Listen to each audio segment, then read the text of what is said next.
आखिरी वक्त तक नेताओं ने अपने बयान भी बदले, नेताओं ने अपने नारे भी बदले, नेताओं ने अपने जुमले भी बदले, क्योंकि जनता तक अपनी पहुंच पहुंचाने की कोशिश की गई। जो कंफ्यूजन महाराष्ट्र की राजनीति में है, पार्टी टूटने पर, परिवार टूटने पर, वो कंफ्यूजन जनता तक ना जाए, वोटर तक ना जाए, इसलिए अपनी अपनी एक लाइन लेंथ तय की गई। चाहे वोट जिहाद का मुद्दा हो, चाहे फतवे का मुद्दा हो, चाहे बटेंगे तो कटेंगे का मुद्दा ही क्यों ना हो। महाराष्ट्र का चुनाव दिलचस्प है तो झारखंड में भी सभी की निगाहें हैं कि भाई झारखंड में हेमंत सोरेन क्या अपनी सरकार को फिर से रिपीट कर पाएंगे या बीजेपी यहां पर बाजी मार लेगी।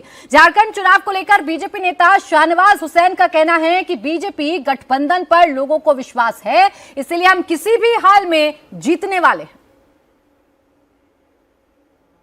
झारखंड में भारतीय जनता पार्टी और गठबंधन जीतेगा, इसमें कोई शक की गुंजाइश नहीं।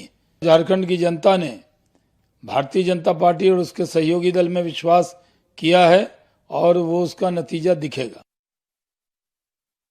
बेटी और माटी का नारा भारतीय जनता पार्टी ने झारखंड में दिया। घुसपैठियों का मुद्दा भारतीय जनता पार्टी ने उठाया झारखंड में, इसका कितना फायदा होगा? पहले मैं देवेंद्र आप ही से इसकी रिपोर्ट जानना चाह रही हूँ। बीजेपी की अंदरूनी रिपोर्ट क्या कह रही है? क्या झारखंड में सफल हो पा रहे हैं वो सटीक निशाने पर लगाए तीर? एक राइडर के साथ लगभग वो कॉन्फिडेंस में है। राइडर ये कि अगर मैया सम्मान योजना का कोई बहुत बड़ा अंडर करंट रहा हो जिसको वो समझने में सफल ना रहे हो तो उनके लिए चिंता की बात हो सकती है। अन्यथा वो ये मान के चल रहे हैं कि वर्स्ट कंडीशन में, हर सीट वार जो बीजेपी ने आकलन किया उसमें वर्स्ट कंडीशन में उनका आकलन है कि 38 सीटें आएंगी और बहुत अच्छा रहा तो 45 सीटें जाएंगी अपने दम पर। और इसके अलावा एलाइज की अगर बात कर लें तो 3 से 5 आजसू के लिए वो मान के चल रहे हैं और जेडीयू कम से कम एक, ज़्यादा से ज़्यादा 2 ही सीट पे वो चुनाव लड़ी है। एलजेपी के कोटे में जो 1 सीट है उसको भी मान रहे हैं कि शायद एलजेपी के पास आ जाए। तो ऐसे में लगभग इंडिया गठबंधन ये मान के चल रहा है कि सरकार बनेगी उनकी, लेकिन एक राइडर, एक अंदरखाने डर ये जरूर है कि ऐसा ना हो कि मैया सम्मान योजना के चलते अंडर करंट बहुत बड़ा हो, इसे पढ़ने में वो सफल ना रहे हो। अब 2 बातें हैं, चाहे हम झारखंड की बात कर ले या महाराष्ट्र की बात कर ले। प्रदीप जी भी हमारे साथ स्टूडियो में आ चुके हैं, बहुत स्वागत सर आपका।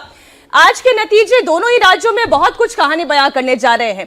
अगर हम गठबंधन के लिहाज से भी देखें या भारतीय जनता पार्टी के लिहाज से देखें, अगर यहां पर दोनों राज्यों में जीत होती है तो यह कहा जाएगा कि बटेंगे तो कटेंगे वाला नैरेटिव भी चला।